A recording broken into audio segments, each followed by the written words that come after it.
வருகின்ற ஜனவரி 23 மற்றும் 24 ஸ்ரீ ஷீரடி விஜய சாய்நாதா குருமூர்த்தி ஆலய வருஷாபிஷேகம் நடைபெறவுள்ளது. பக்த கோடிகள் அனைவரும் நிகழ்ச்சியில் கலந்து கொள்ளலாம். வேதா கார்டன், ஈஸ்வரன் கோவில் பின்புறம், மாமண்டூர் கிராமம், தென்பதி மதுராந்தகம், செங்கல்பட்டு. அனைவரும் வருக, சாய்பாபாவின் அருள் பெறுக. தமிழர்களின் நம்பர் 1 சாய்ஸ் தமிழ் மேட்ரிமோனி.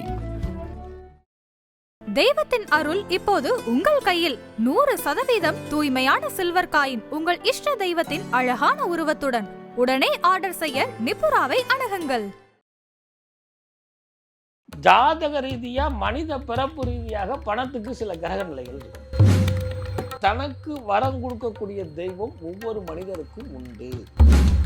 மனைவி போய் பிரார்த்தனை பண்ண கணவனுக்கு தொழில் வரம் சிறக்கும். சிவன் கோயிலில் இருக்கக்கூடிய மகாலட்சுமி வழிபாடு பண்ணால் உடனே பணம் வந்துடும். இது அந்த மகாலட்சுமி மேலே ஆணையாக உங்ககிட்ட சொல்கிறேன். இந்த கரும்பு மேலே கருப்பு நிறமாக அல்லது டார்க் ப்ளூவாக இருந்தால் அது சனீஸ்வரனை குறிக்கும். ஆதன் ஆன்மீகம் நேயர்களுக்கு ஷாம்லாவின் அன்பு கலந்த வணக்கங்கள். நம்ம ஆதன் ஆன்மீகத்தில் ஆன்மீகம் சம்பந்தப்பட்ட பல கேள்விகளுக்குமே தினம்தோறும் ஒவ்வொரு வகைகளில் பதில்களை பார்த்துக்கிட்டு இருக்கோம். அந்த வகையில் நம்ம ஆதன் ஆன்மீகத்தில் தொடர்ந்து பல ஸ்தலங்களை பற்றியும், எந்தெந்த கோவில்களுக்கு போனால் என்னென்ன பலன்கள், இந்த கோவிலுக்கு போங்க கண்டிப்பாக உங்களோட வாழ்க்கை மாறும்னு தொடர்ந்து சொல்லிக்கிட்டு இருக்கக்கூடிய திருவண்ணாமலை ஆனந்த ஆழ்வார் ஐயா அவர்கள் இன்னைக்கு நம்மோடு இணைஞ்சிருக்கிறாரு. நிறைய விஷயங்களை இன்னைக்கும் கேட்டு தெரிஞ்சுக்க போகிறோம். வணக்கம் ஐயா. வணக்கம்மா, நல்லா இருக்கீங்களா? ரொம்ப நல்லா இருக்கேன். நீங்க எப்படி இருக்கீங்க? நல்லா இருக்கேன். இப்போ எல்லாருமே அதிகமாக ஓடுறது அப்படின்னா கண்டிப்பாக பணத்துக்காக தான். என்கிட்ட பண கஷ்டம் அதிகமாக இருக்குது, இந்த கஷ்டத்தை போக்குறதுக்கு ஏதாவது ஒரு தீர்வு சொன்னீங்கன்னா நல்லாயிருக்கும். நிறைய பேர் கேட்குறாங்க. கண்டிப்பாக உங்ககிட்ட கேட்டால் அதுக்கு ஒரு சிறந்த பதில் கிடைக்கும்னு இன்றைக்கி அந்த கேள்வியை முன்வைக்கிறேன். பண கஷ்டம் தீரணும், என்ன பண்ணலாம் ஐயா? ரொம்ப கலியுகமே இல்லாத இந்த கலியுகத்தில் இந்த கேள்வி மிகப்பெரிய ஒரு வரவேற்பு கொடுக்கக்கூடிய ஒரு விஷயம். எல்லோருக்கும் தேவையானது பணம். இந்த பணம் அப்படின்னு சொல்கிறப்ப ஒரு விஷயத்தை நினைக்கணும், மனம் வேண்டும் அப்படின்னு அர்த்தம். இந்த மனம் இருந்தால் தான் பணம் வரும். வித்தியாசமாக சொல்ல, எனக்கு நிறையா மனசு இருக்குது சார், நான் பணம் இல்லையே சார், அதுக்கு தானே இந்த கேள்வியை கேட்டுக்கிறேன். நீங்கள் ஆக்சுவலாக மனம் சொல்கிறீங்களே அப்படின்னா, எண்ணம் போல் வாழ்க்கை அப்படின்னு ஒரு சொல்லி சொன்னான். ஒன்றோட ஒன்று நான் தொடர்பு படுத்தலை, இதில் சில சூட்சமங்கள் இருக்குது. இப்போது பணம் வேணும் அப்படின்னா அதை 3ஆக பிரிக்கலாம். ஒன்று நம்ம பிறந்த நேரம், நான் என் நேரம்ப்பா அப்படின்னு சொல்கிறது. இன்னொன்று நான் எவ்வளோ உழைத்தாலும் எனக்கு இன்க்ரிமெண்ட் இல்லை, சேல்ரி அல்லது பிஸ்னஸ்ஸு, இது 2வது ரகை. 3வது சும்மா இருந்தாலும் மாமியார் வீட்டில் பண்ணிடுறாங்கப்பா, என் மனைவியை காட்டிலையும் என் மாமியார் யோகக்காரர் தான் இருக்குதுப்பா, இது இப்போ நடைமுறையில் இருக்கிறது. அப்போ இது எல்லாத்துக்கும் பணம் அப்படிங்கிறத காட்டிலையும் அவங்களுடைய ஜாதகம் தான் அப்படின்னு நம்ம எல்லாம் நினச்சிட்டு இருக்கோம். அந்த ஜாதகம் தான் இவங்களுக்கு இப்படி தான் ஆழ்வார் சொன்ன மாதிரி ஒரு வழிவகுத்து இருக்குது அப்படின்னு நினைக்கிறோம். அல்ல. எப்படி அப்படின்னா, எண்ணம் போல் வாழ்க்கை அப்படின்னா அந்த எண்ணுதல் வேண்டும் அப்படின்னு சொன்னாங்க. எண்ணுதல் அப்படின்னா, நான் ஒரு வீடு வாங்கணும் அல்லது ஒரு கார் வாங்கணும் அல்லது என் பொன்னினுடைய கல்யாணத்தை மிக பிரம்மாண்டமாக செய்யணும் அப்படின்னு அந்த எண்ணம் வந்த பிறகு நமக்கு உத்வேகம் கொடுது. இது அறிவியல். இது ஆன்மீகம் என்ன செய்யுது அப்படின்னா, இப்படி எண்ணுன உடனே நம்ம என்ன செய்வோம், இப்போ இடித்தோடனே அம்மா அப்பான்னு சொல்கிறோம் இல்லையா, நம்ம எண்ணுன உடனே நம்ம ஜனனகால ஜாதகத்தில் குலதெய்வம்னு சொல்கிறாங்க. நான் புரிவதற்காக இதை எடுத்து சொல்லியிருக்கிறேன். நம்ம எண்ணுன உடனே நமக்குன்னு ஒரு தெய்வம் இருக்கும். அதை உபாசன தெய்வம்னு எடுத்துக்கலாம், அல்லது பிடித்த தெய்வம்னு எடுத்துக்கலாம், அல்லது நம்ம முன்னோர்கள் பண்ண தெய்வம்னு கூட எடுத்துக்கலாம். அது நமக்கு வழிவகுக்குமா.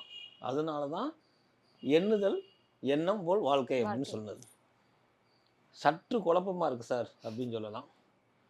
நேயர்களுக்கு தெளிவுபடுத்துறது தான் இந்த ஆனந்தவரோட வேலை. ஒரு எக்ஸாம்பிள் சொல்கிறேன். எனக்கு நவிதாவை பிடிக்கும், ஓகே நான் படம் வச்சுக்கிறேன். நவிதாவுக்கு என்ன தெரியுமாங்கிறத இப்போ பெரிய விஷயம்.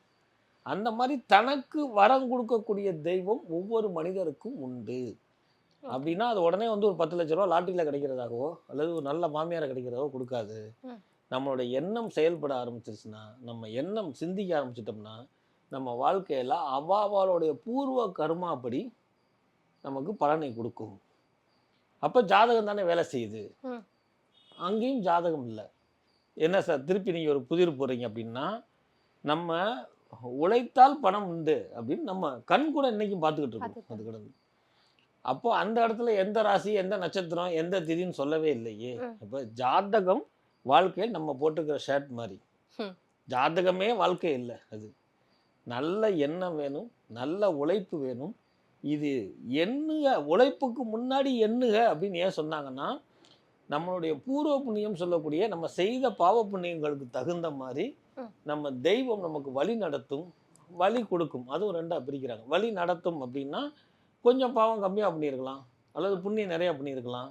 அப்படின்னா கூட நம்ம உழைப்பும் நம்ம சிந்தனையும் ஒரே நேரத்தில் இருக்கும் பொழுது இந்த ஜாதகம் இதெல்லாம் கிடச்சி தெய்வத்தின் அருளாலும் நம்ம முன்னேறலாம். சார் தெய்வம் நான் எந்த தெய்வத்தையும் போய் வணங்கினது கிடையாது சார். இப்போ கல்யாணம் பண்ணவங்களாம் என் மனைவியை தான் சார் தெய்வமாக வணங்குறேன் அப்படின்னா நீங்கள் ஒரு உதாரணம் சொல்லலாம். அந்த காலத்துலாம் பார்த்தீங்கன்னா ஒரு வெளியில் ஒரு நிகழ்ச்சிக்கு போகும் பொழுதோ அல்லது போகும்போது தாய் தந்தையிட்ட ஆசீர்வாதம் வாங்கிட்டு போவாங்க. இப்போ அது வாய்ப்பு இல்லை. ஏன்னா எல்லாருமே வந்து முதியோர் இல்லத்தில் இருக்கிறாங்க. ஸோ தாயிட்ட ஒரு உபதியோ ஆசீர்வாதமோ வாங்கிட்டு இன்னும் சில பேர் ஒரு சில்லறைக்கு செலவு கொடுத்துட்டு போகிற தன்மை காலங்காலமாக உண்டு. அப்போ கடவுள் வந்து இனிமையானவனா கொடுமையானவனா? இனிமையான. கண்டிப்பாக இல்லை. அது என்ன மாதிரி வில்லகம் பிடிச்ச மாதிரி ஆனந்தாழ்வார் மாதிரி ஒரு சோதனையானவன். கொடுமையான. எப்படி அப்படின்னா ஒரு செக் வைப்பான், சே எனக்கு பலனை கொடுத்துருவோம்டா அப்படின்னு அவன் செஞ்சுருக்கணும். அவன் உடனே செய்ய மாட்டான். நீ போய் ஒலை, நீ போய் பாரு, அதில் சிரமப்படு. அப்போ அவன் கொடுமையானவன். ஆனால் அந்த கொடுமையில் இனிமையானவன். ஏன்னா தன்னுடைய ரூபமாக இருக்கக்கூடிய தாய், என் பிள்ளை போயிருக்கிறான், என் பிள்ளை சம்பாதிக்கிறான், அடுத்தவருக்காக பண்ணக்கூடிய பிரார்த்தனை பலன் தரும், அடுத்தவருக்காக வேண்டக்கூடிய செயல் பலன் தரும். இவன் உழைக்கிறான், அவன் வேண்டுதல் ப்ளஸ் உழைப்பு உங்கள் வாழ்க்கையில் பணத்தை நிறைவு செய்து வாழ்க்கையில் முன்னேற்றத்தை கொடுக்குது. இதற்கு இன்னொரு உதாரணம் வேணும்ல, கூட்டு பிரார்த்தனைன்னு வச்சுருக்குறாங்க, பஜனைன்னு சொல்கிறாங்க. நம்மளை காட்டிலையும் கஷ்டம் இங்கே ஒருத்தர் உட்காந்து அழுதுகிட்டு இருப்பான். இவனுங்களாம் சீக்கிரம் நடந்துடும், நம்மளை அறியாமல் நம்ம வேண்டும் பொழுது அவனுக்கு நடந்துருது, நமக்கு அதை போல் இன்னொருத்தன் வேண்டும் பொழுது நமக்கு நடந்துருது. இந்த இடத்துல பக்தியை வலியுறுத்துறது மட்டும் என்னுடைய வேலை இல்லை. நல்ல மனத்தை எண்ணுகன்னா என்ன சார், நான் நாளைக்கே ஆடி கார் வாங்கணும்னு என்று நடந்துருமா சார் அப்படின்னா, இந்த ஆடி கார் வாங்கணும்னு முடிவு பண்ணுறேன். ஏன்னா இப்போ சில பிராண்டோட நேமை சொன்னால் தான் எல்லாத்துக்கும் புரியுது. ஆடி கார் வாங்கணும் அப்படிங்கிறப்பயே அவன் அந்த கார் வாங்குறதுக்கு உண்டான பணத்தை நம்ம எப்படி செயல்படுத்தணும் அப்படின்னு வர, சேர்க்கணும்னு வரல, செயல்படுத்தணும்னு வருவதான். செயல்படுத்தணும்னு சொல்கிறப்பயே இதை செய்யலாமா அதை செய்யலாமா தூக்கம் இல்லாமல் அவனுடைய மூளை 24 மணி நேரம் சிந்திக்க ஆரம்பிக்குது. அதில் அவர் சீர் நோக்கி போகிறான். ஒரு சில பேர் வழி தவறி போகிறான். இந்த எண்ணுக வந்து சுத்தமாக இருக்கும் பொழுது உழைப்பு மூலயமாகவும் தெய்வ அருகடாட்சி மூலயமாகவும் தாயின்னு கூட எடுத்துக்கலாம், தாயினுடைய அனுகிரகம் மூலமாகவும் பொருளாதாரம் இருக்குது. சார் நீங்களே சொல்லிட்டு இப்போ தாயின்னு சொல்கிறீங்களே, சரி மனைவியினுடைய நேரமாகவே எடுத்துக்குவோமே, என் மனைவியின் தானாதிபதி தானே அது. ஸோ அவன் மூலயமா கூட இது நடக்கலாம் அப்படின்னு இது சொல்லப்பட்டது. இதையெல்லாம் யதார்த்த வாழ்க்கைக்கு சொல்லக்கூடிய ஒரு விஷயம். இது ஸ்டோரியாகவும் வர்ணனையாகவும் இருக்குது சார். நிகழ்காலத்தில் எனக்கு ப்ரூவ் பண்ணுங்க, எனக்கு ஒரு அப்படிங்கிறப்போ பணம் அப்படின்னாலே மனம் அப்படின்னா ஃபாஸ்ட்டாக போகுமா. ஒரு சின்ன உதாரணம் சொல்கிறேன். ஐரோப்பிய நாடுகள், ஐக்கிய நாடுகள்லாம் சேர்ந்து எது வேகமாக போகிறதுன்னு ஒரு ஆராய்ச்சி நடத்தினாங்க.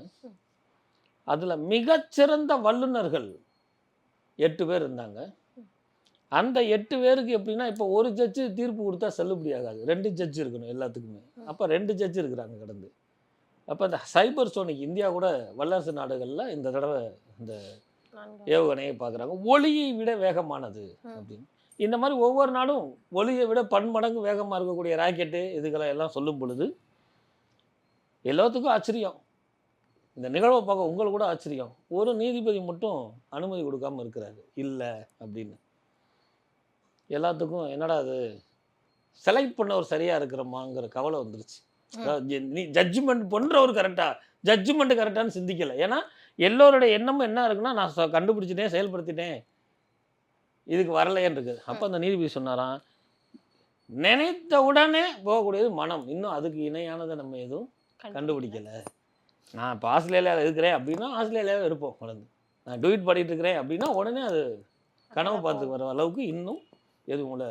ஒளியை விட வேகமாக இருந்தாலும் இந்த ஜோதியை விட சிறப்பானது இல்லைன்னு சொல்கிறப்ப தான் எல்லோரும் அதை ஆமோசிக்கிட்டாங்க. இன்னும் அதுக்கு விடை காணு கொண்டு இருக்கிறாங்க. அப்போ இது மனதுக்கு இருக்கும் பொழுது, பணம் அப்படின்னு வரும்பொழுது அதுக்கு 2 இருக்குது தான். இது நிறைய பேருக்கு தெரியாது. நம்ம ஆதன ஆன்மீக பணத்துக்கு என்ன சார் 2 அப்படின்னா, இந்த பணமாகப்பட்டது என்ன செய்யும் அப்படின்னா, முதல்ல உழைப்பு, உழைச்சா காசு வந்துருமா? நிறைய பேர் உழைக்கிறாங்க, எல்லாருமே செட்டில் ஆயிருக்குமா? எல்லாருமே கூடி சேர்ந்துருக்குமா? இன்னொரு விஷயம் வந்து என்னன்னா, எப்படி உழைக்கிறோம் அப்படிங்கிறதுல மறைந்து இருக்குது. அதுதான் பொக்கிஷன் பேருகிறது. தன்னுடைய இதுக்கு இன்னொரு பேர் விவேகம் பேர். அதிர்ஷ்டமும் திறமையும் எல்லா நேரமும் கை கொடுக்காது. இதை உணர்ந்துக்கிட்டா பணம் சேர்ந்துடும். அதிர்ஷ்டமும் திறமையும் எல்லா நேரமும் கை கொடுக்காது. அப்போது அந்த இடத்துல விவேகம் வேண்டும். விவேகமாக உழைக்கணும். அந்த விவேகம் ப்ளஸ் உழைப்பு பணத்தை கொடுக்கும். இதை முடிக்க நான் சொன்னது தெரியாமல் அவரை கூட்டிகிட்டு வந்துட்டோம். இவ்வளோ நேரம் அவர் மொக்க போட்டுட்டாருன்னு சொல்லக்கூடிய சூழ்நிலை எல்லாத்துக்கும் இருக்கும். ஜாதக ரீதியாக மனித பிறப்பு ரீதியாக பணத்துக்கு சில கிரக நிலைகள் இருக்குது. ஏன்னா இப்போ அதை தான் எல்லாரும் எதிர்பார்க்குறாங்க. ஜாதகம் நம்மளுடைய அங்கங்களில் ஒரு பகுதியாக இருந்துக்கிறது. அப்போது பொன்னவன் சொல்லக்கூடிய குருவை எடுத்துக்கலாம் சார். அவன் தங்கத்தை கொடுக்குறவன், குழந்தையை கொடுக்குறவன். சுக்கிரனை எடுத்துக்கலாம். அவன் அழகை கொடுக்கக்கூடியவன், அழகான மனைவியிடம் அடிவாங்க கொடுக்க அமைப்பை கொடுக்கக்கூடியவன் சுக்கிரன் சொல்லுகிறான் சார். சந்திரன் மனோகாரகன். காசு இருந்தால் தெய்வத்தை திட்டுவோம், காசு இல்லைன்னா தெய்வத்தை போற்றுவோம். காசு இல்லைன்னா தான் போட்டுருவான், போய் அர்ச்சனை பண்ணி எல்லாம் செய்வான். காசு இருந்தால் நீ யார் அப்படின்னு கேட்க சந்திரன்.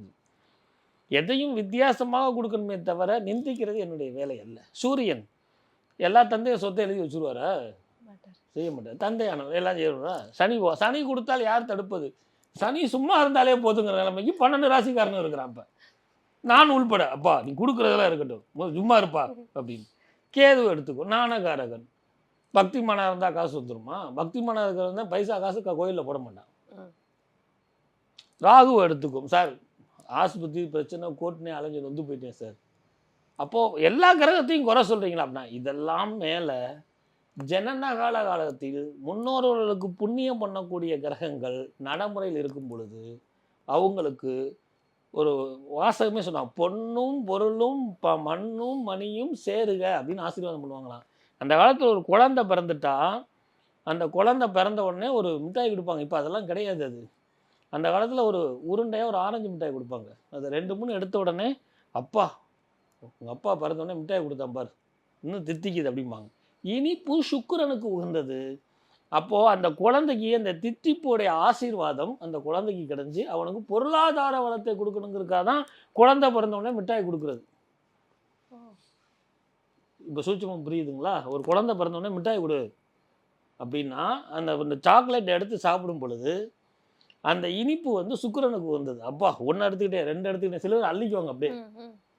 அந்த சுக்கிரனுடைய அனுக்கிரகம் குழந்தை பிறந்த உடனே பணம் வேணும் அப்படிங்கிறது நிர்ணயிக்கப்படும். அதை தான் முன்னோர்கள் சூசகமாக சொல்லி வச்சாங்க. அதே போல் திருமணம், மனைவி வசதியான இருக்கலாம், மனைவி வையாமல் இருந்தாலே பணம் வந்துடும். It's not for joke. இல்லால் அப்படின்னு மனைவிக்கு பேர். இந்த டிராஃபிக் எங்கேயோ போகுதுன்னு நினைக்க வேணாம், காரணம் இருக்குது. ஏன் இல்லால்னு பேர் வச்சாங்க? வசந்தா இல்லம், ஜானகி இல்லம் பேர் வைக்கிறோமா? அதோடைய டாக்குமெண்ட்ஸு பத்திரம் எல்லாம் வீட்டுக்கார் பேர்லையோ பொண்ணு பேர்லையோ இருக்கும். வீட்டுக்கு அந்த பேர் வைக்கணும்னா மனைவிங்கிறவள் தானாதிபதி. அவளுக்கு இல்லம்னு பேர் வைக்கிறோம்னா அவள் வந்து அரிசி இல்லை, பருப்பு இல்லை, ட்ரெஸ் இல்லைன்னே சொல்லக்கூடாதான். சொல்லாதனால அவள் இல்லான்னு பேர். அவள் இல்லைன்னு சொல்லாதனால தான் அவளுக்கு இல்லான்னு பேர். சொன்னால் லட்சுமி கடைச்ச போயிடும். இப்போ நிறைய பேர் தாலியே இல்லை, வீட்டுக்காரனே இல்லைன்னு சொல்லிக்கிட்டு இருக்கிறாங்க. ஸோ வருத்தப்படக்கூடிய விஷயம் இது இருந்தது. அப்போ இல்லால் அப்படின்னு சொல்லக்கூடியவள், இல்லைன்னு சொல்லக்கூடியவள் மனைவி. அவள் வந்த நேரம் யோக பலனை கொடுக்கும். அவள் வந்த நேரம் இவெல்லாம் அவன் வரதட்சணை வந்துருச்சு நம்ம கேட்குறப்பெல்லாம் அந்த நிகழ்ச்சியை பார்த்துட்டு ஆதன் டிவியில் சொன்னாங்க பணம் வாங்க. அப்படி இல்லை. தன் மனைவியாகப்பட்டவள் தாய்க்கு பின் தாரம் ஏன் சொன்னான்னா, என் வீட்டுக்காரவளெல்லாம் சிரமப்படுறானே, அவள் உழைத்த உழைப்புக்கு பணம் வேண்டுமேன்னு அனுதினமும் நினைப்பாளாம். தூங்குறப்ப நினைப்பாலாம், குளிக்கிறப்ப நினைப்பாலாம், சாமி கும்பிட்றப்ப நினைப்பாலாம். இதற்கு ஒரு உதாரணம் சொல்லட்டுமா? செய்யும் தொழிலே தெய்வம்னா அவன் போய் ஒரு விளக்கை ஏற்றி பத்தி ஏற்றிட்டு அந்த தொழிலில் தர்ம நியாயத்தோடு செய்கிறது மட்டும்தான். அப்புறம் தான் சாமி. அந்த காலத்துலலாம் கடையை அடைச்சிட்டு தான் சாமி. இன்னும் ஒரு சில ஊர்களே சொல்கிறேன், சிதம்பரத்தை சார்ந்த பகுதியெல்லாம் கடை அடைச்சிட்டு ஆண்கள் கோயிலுக்கு போகக்கூடிய நடைமுறை இன்றளவும் இருக்கிறது. மீதி நேரம் கோயிலுக்கு போகாதீங்கிறது என்னுடைய வாதம் அல்ல. அவங்க தொழிலில் கவனமாக இருக்கணும்.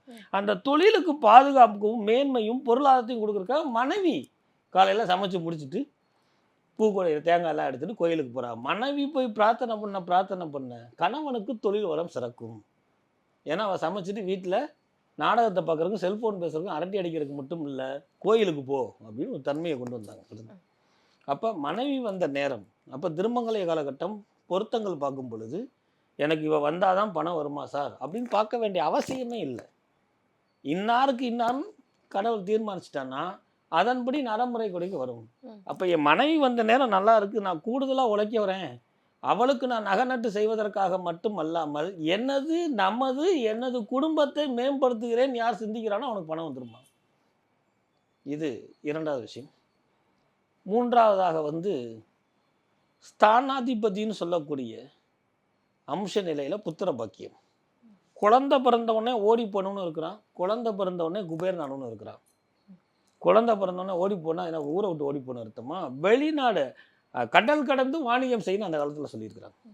இந்த குழந்தை பிறந்துருச்சு, அதை படிக்க வைக்கணும், அதுக்கு சொத்து சுகம் சேர்க்கணும்னு இல்லை, இந்த குழந்தையை மகிழ்ச்சியாக வச்சுக்கணும்னு தந்தை ஓடணும். இந்த குழந்தை பிறந்த நேரம் குழந்தைகிட்ட இருந்து வியாபாரம் பார்க்கக்கூடிய அமைப்பும் கொடுக்குறான். இதுக்கெல்லாம் ஜாதகம் ஒரு காரணமாக இருந்தாலும் இந்த எண்ணம் அந்த தெய்வ கடாட்சகமே பணத்தை கொடுக்கும். இந்த புத்திர பாக்கியம் சொல்லக்கூடிய குழந்தை குரு முக்கியம். இப்போ ஜாதகத்தில் சுக்கிரன், குரு, இப்படி முதன்மை கிரகங்கள், இது போக சில கிரகங்கள்லாம் இருக்குது. கால அவகாசம் பின் வரும்போது ஒரு சிறப்பு நிகழ்ச்சியில் இதை பற்றி எக்ஸ்பிளைன் பண்ணுறேன். இப்போது நீங்கள் கேட்ட பிரதானமான கேள்வி, இது முடிக்க நீங்கள் கொடுத்த விளக்கம், இனிமேல் மனைவியை நான் திரும்பி பார்க்குறேன், பெற்றோர்கிட்ட ஆசீர்வாதம் வாங்கிட்டு போகிறேன், நான் எண்ணத்தை சுத்தம் பண்ணிக்கிறேங்கிறதுக்காக இந்த நிகழ்வு அது. சார் நான் இந்த பணம் எனக்கு இந்த பிரச்சனை செஞ்சால் எனக்கு பணம் வரணும். திருவண்ணாமலையில் சம்பந்த விநாயகர்னு இருக்கிறார். அந்த சம்பந்த விநாயகரை போய் நான் ஏற்கனவே ஒரு நிகழ்வில் அதை கொடுத்துருக்குறேன். அந்த சம்பந்த விநாயகர் சம்பந்தியை சமரசம் பண்ணுவதனால அவருக்கு சம்பந்த விநாயகர்னு அல்ல. ரெண்டு பேரும் சண்டைப்பட்ட வாட சமரசம் பண்ணுறதுக்காக ஒரு சம்பந்த விநாயகர்னு அல்ல. அது அந்த சம்பந்த விநாயகருக்கு வரலாறுகள், புராணங்கள், இதிகாசங்கள் 1000 இருக்குது. அவர் ஒரு அசுரனை கொன்றதாகவும் வந்ததாக இருக்குது. நிகழ்காலத்தில் அணிவித்ததை உங்கள் பொற்பாதம் போட்டு சமர்ப்பிக்கிறேன். ஒரு மாலை போட்டுட்டீங்க, ஒரு கடை ஓப்பன் பண்ணிட்டீங்க, அல்லது ஒரு வீடு கட்ட போகிறீங்கன்னா சம்பந்த விநாயகர்கிட்ட மனமாற பிரார்த்தனை பண்ணிட்டு நீங்கள் செயல்படும் பொழுது மிக குறுகிய காலத்தில் பொருளாதாரத்தை கொடுக்கக்கூடிய அரிய பெரிய தெய்வம் சம்பந்த விநாயகர். இப்போ பொதுவாகவே சொல்லுவாங்கல்ல சார், செவ்வாய்க்கிழமைகள்ல பண வரவு வேணுமா, செவ்வாய்க்கிழமைகள்ல இதை பண்ணுங்க, பர்ஸ்ல இந்த மாதிரி கிராம்பு வைங்க, இந்த மாதிரி நிறைய விஷயங்கள் சொல்றாங்க. ஆனா இதையும் தாண்டி கோவிலுக்கு போய் நம்ம ஏதாவது ஒரு பரிகாரம் பண்ணாலோ இல்லை கோவிலுக்கு போனாலோ அந்த பண வரவுன்றது எனக்கு வரும் அப்படிங்கிற எல்லாருக்கும் ஒரு நம்பிக்கை இருக்கு. அது மாதிரி இருக்கும்போது இந்த கோவிலுக்கு போங்க, பண வரவா இருக்கட்டும், இல்லை இந்த தெய்வத்தை பிடிச்சிங்கன்னா சம்பந்த விநாயகர் மாதிரி இந்த ஒரு கோவிலுக்கும் போனீங்கன்னா உங்களோட வாழ்க்கையில ஒரு பெரிய மாற்றம் வரும்னா என்னவா இருக்கும்? மிக அற்புதமான கேள்வி. கோயிலுக்கு போய் பணம் வரணும் அப்படின்னா சிவன் கோயிலில் இருக்கக்கூடிய மகாலட்சுமி, சார் இவருக்கு வேலை இல்லை சார், இவர் எதை சொன்னாலும் குதர்க்கமாக சொல்கிறார். நீங்கள் மகாலட்சுமினாலே பெருமாளுடைய மார்பில் இருப்பதை நம்ம பார்த்துருப்போம். பெருமாள் கோயில் இருக்கிறவருக்கு மகாலட்சுமின்னு பேர். சிவன் கோயில் பிரகாரம் சுற்றி வர்றப்பெல்லாம் பாருங்கள் ஒரு மகாலட்சுமி இருக்கும். நம்ம அது முடியாத கூர்ந்து கவனிச்சிருக்க மாட்டோம். நாளையில இருந்து இதை கவனிச்சு பாருங்கள். சிவன் கோயிலில் இருக்கக்கூடிய தனி மகாலட்சுமின்னு பேர்னு வச்சு அப்படி கூட வச்சுக்கலாம். மகாலட்சுமி கோயில்கள் நிறைய இருக்குது. சிவன் கோயிலில் இருக்கக்கூடிய மகாலட்சுமி வழிபாடு பண்ணால் உடனே பணம் வந்துடும். இது அந்த மகாலட்சுமி மேலே ஆணையாக உங்ககிட்ட சொல்கிறேன். என்ன கமெண்ட் வருங்கிறதுலாம் எனக்கு தெரியும். நான் அனுபவிச்சது நீங்களும் அனுபவிச்சு பலன் பெறணுங்கிறதுக்காகவே இந்த நிகழ்வு இது. மிச்ச லட்சுமி கும்பிடுறாங்க, அஷ்டலட்சுமி, ஐஸ்வர்ய லட்சுமி, தானிய லட்சுமி, சார் எல்லா லட்சுமியும் என் மனைவிட்ட இருக்குது சாருங்கிறான். பணம் வரணும் என்ன செய்யலாம்? ஒவ்வொரு தெய்வமாக சொல்கிறேன். 1 சம்பந்த விநாயகர், 2 எந்த சிவாலயத்திலையும் சிவன் கோயிலில் பிரகாரம் வரும்போது இருக்கக்கூடிய மகாலட்சுமியை கும்பிட்டால் பொருளாதாரம் உடனடியாக கிடைக்கும். 3ஆவதாக நீங்கள் கேட்டது இந்த கிராம்பில் விளக்கு போடுங்க, தீபம் ஊற்றுங்க, எண்ணெய் ஊற்றுங்க. செவி வழி செய்திக்கு நான் அதி முக்கியத்துவம் கொடுக்கறது இல்லை. ஒரு காலம் அது உண்மையாக இருக்கலாம், சிலருக்கு நடந்திருக்கலாம், இன்னும் எல்லாத்துக்கும் நடக்கலாம். அவள் சொன்னவருடைய உண்மையாக இந்த நிகழ்வு வழியாக எல்லோரும் கஷ்ட நிவர்த்தி பணம் பெருகணுங்கிறது தான் என்னுடைய நோக்கம். இதுக்கு எல்லாத்துக்கும் அடிப்படை காரணம் தெய்வ அருள் இருந்தால் தான் நடக்கும். பணம்னு ஒன்று வரணும்னா அதுக்கு மனம் வேணும். அந்த மனம் தெய்வத்தை நாடி இருந்தாலே வருங்கிறது தான் என்னுடைய ஆதாரமான ஒன்று. நீங்கள் அதற்கு ஆலயங்களே வழிபாடு கொடுக்கும். அது நீங்கள் பேசிக்கிட்டு இருக்கும்போது சொன்னீங்க சார், பண வரவுக்கு ஆணுக்கு ஒரு வழிமுறைகள் இருக்குது, பெண்ணுக்கு ஒரு வழிமுறை இருக்குது. அது கேட்கும் போது கொஞ்சம் புதுசாக இருக்குது சார். பண வரவுனா ஜென்ரலான ஒரு விஷயம் அல்ல. பெண்களை எல்லாத்துக்குமே என்ன சொன்னாங்கன்னா லட்சுமிக்கு இணையானவள் அப்படின்னு சொல்லுவாங்க. என் பொண்ணு லட்சுமி, அப்பா சொல்லுவார். என் மனைவி லட்சுமி, என் குழந்தை லட்சுமி, பொம்பளை பிள்ளை பிறந்தா அது அப்பாவுக்கு தான் முக்கியத்துவம் கொடுக்கும். இன்றைக்கும் பார்க்கலாம், அம்மாட்ட ஃபைட் பண்ணும் கிடந்து, அது அப்போ எப்படி இருந்தாலும் பரவாயில்ல அப்படி. என் பொண்ணு லட்சுமி கிடந்து, அதைத்தான் நான் சொன்னேன், ஆணுக்கா பெண்ணுக்கா அப்படின்னு சொன்னது. இந்த பெண்ணாகப்பட்டவள் சேமிப்புத்தன்மை கொடுப்போம். இன்னைக்கு உலகத்தில் பொருளாதார நெருக்கடியை சந்திக்கிறதுக்கு என்ன காரணம் தெரியுமா? சேமிப்புத்தன்மை இல்லாதனால தான். ஒரு பெண்ணிடம் இருந்துச்சுன்னா அவள் ஒரு ஹேண்ட்பேக் வச்சுருக்கிறான்னா அதில் கூட ஒழிச்சு வைப்பா. அந்த ஹேண்ட்பேக்கை யாரும் எடுக்க மாட்டாங்க. ஐயோ அவள் பெரிய ராட்சசி, தகரால கூட்டிடுவா, அப்படி திருடன் கூட எடுத்துகிட்டு பேக்கை திறந்து உள்ளெல்லாம் பார்க்க மாட்டான், டபக்கு தூக்கி போட்டுறான். ஆனால் அதுக்குள்ளே பணம் இருக்கும். அப்படின்னா அவள் எந்த அளவுக்கு பாதுகாப்பாகவும் சேமிக்கக்கூடிய வல்லமை. அப்போ பெண்ணுக்கு நான் சொன்ன இந்த ஆலயங்கள்லாம் போக தன்னுடைய குல தெய்வத்தையும் தன்னுடைய இஷ்டத்தை, அண்ணாமலையாரே எனக்கு பணம் வேணும் அப்படின்னா அவள் உழைக்க ஆரம்பிச்சிருவா, சீர் கொண்டு உழைக்க ஆரம்பிச்சிருவா, உழைச்ச பகுதியை சேமிக்க ஆரம்பிச்சிருவா. எத்தனை பெண்கள் இந்த நிகழ்வை பார்த்துட்டு வீட்டுக்காரருக்கு தெரியாமல் அஞ்சரை பெட்டி இல்லாமல் எத்தனை அக்கௌண்ட்டில் பணம் வச்சுருக்கீங்க சொல்ல முடியுமா? இருக்குதா இல்லையா? அதை சொல்லுங்கள் பார்ப்போம். கடந்து ஆண்களை கேட்குறேன், நான் உள்பட எத்தனை ஆண்கள் பணம் வச்சுருக்கோம்? நான் குடும்பத்துக்கு அதெல்லாம் பேச்சு கிடையாது, சேமிப்பு இல்லை. அதைத்தான் பிரித்து சொன்னேன், பெண்களுக்கு பணம் வேண்டுமா ஆண்களுக்கு பணம் வேண்டுமா அப்படின்னு கேட்டது. ஸோ ஆண்களாகவர் இந்த நிகழ்வு வழியாக பணத்தை சேமிங்கள், அது உங்களுக்கும் உங்கள் குடும்பத்துக்கும் உங்கள் தன்மானத்தை உணர்த்தும். பெண்களாக கேட்டவுடனே பணம் வந்துடும். இது எல்லா பெண்களுக்கும் பொருந்தும். அது இதற்கு ஒரு தெய்வம் சொல்லவா? காஞ்சி காமாட்சி அப்படின்னு பேர். சார் வித்தியாசமாக இருக்குது அப்படின்னா, இந்த காமாட்சி கையில் கரும்பு வச்சுருப்பானாம். அந்த கரும்புக்கும் இதிகாசங்களில் 1000 விளக்கம் இருந்தாலும் இந்த கரும்பு மேலே கருப்பு நிறமாக அல்லது டார்க் ப்ளூவாக இருந்தால் அது சனீஸ்வரனை குறிக்கும். என் வீட்டுக்காரன் பெரிய சனி சொல்கிறாரா இல்லையா பொண்டாட்டி? ஆனால் அதுக்குள்ளே இருக்கக்கூடிய அந்த வெள்ளை சக்கை சமாதானத்தை கொடுக்கும். என்ன சன வந்தாலும் இதனோட தான் வாழ்க்கை நடத்தணும், விதி அப்படின்னு சொல்லக்கூடிய சமாதானம். அந்த சக்கையில் இனிப்பு இருக்குது, சுக்கிரனை குறிக்கும். மேலே பச்சை கலரில் இருக்கக்கூடிய தோகை எப்போவுமே கஷ்டப்பட்டு உழைச்சி முன்னுக்கு வந்தால் ஒரு பசுமையான வாழ்க்கை இருக்குன்னு குறிக்கும். ஆதலால் என் அன்னை காமாட்சி எப்பொழுதும் கரும்பை வைத்து கொண்டு இருக்கிறார். சார் இந்த கரும்பை சக்கையாக புழிஞ்சு போட்டுட்டேன் சார், ஒன்றுமே இல்லை, மேக்கப்பாக போட்டு ஓஞ்சிட்டேன் சார் சொல்கிறத கேட்குறோம். கிடையாது, கரும்பு சக்கையாக பிழிந்து எடுத்த பிறகும் அதில் ஈ உட்காருது. அப்போ அதில் ஏதோ ஒரு இனிப்பு இருக்குன்னு தான் அர்த்தம். அப்போ எந்த வகையிலையோ உனக்கு உழைப்பு இருக்கும், பணம் சேர்க்கறதுக்கும் பணம் இருக்கும், வலி இருக்குன்னு சொல்லாமல் சொல்லுமாம் கரும்பு. அதனால தான் அன்னை காமாட்சி வச்சிருக்கிறா. பெண்களுக்கு பணம் சேரணும்னா பெண்கள் காமாட்சியை வழிபாடு பண்ணுவது. அதனால தான் காமாட்சி விளக்குனே கொண்டு வந்தாங்க. கௌமாரி விளக்கு, கங்கா விளக்கு, கோதாரி விளக்குன்னு வரல. காமாட்சி அம்மன் விளக்கு அப்படிங்கிறது இந்த தத்துவத்தை உள்ளடக்கி இருக்கிறது. சார் நீங்கள் மிச்சதெல்லாம் செவி வழி செய்தி, நீங்கள் சொன்னதுக்கு செவி வழி செய்தி இருக்குதா அப்படின்னா இந்த காலத்தில் மந்தளம் சுலபம் சொன்னால் சில சேனலை மாற்றிட்டு போயிடுவாங்க.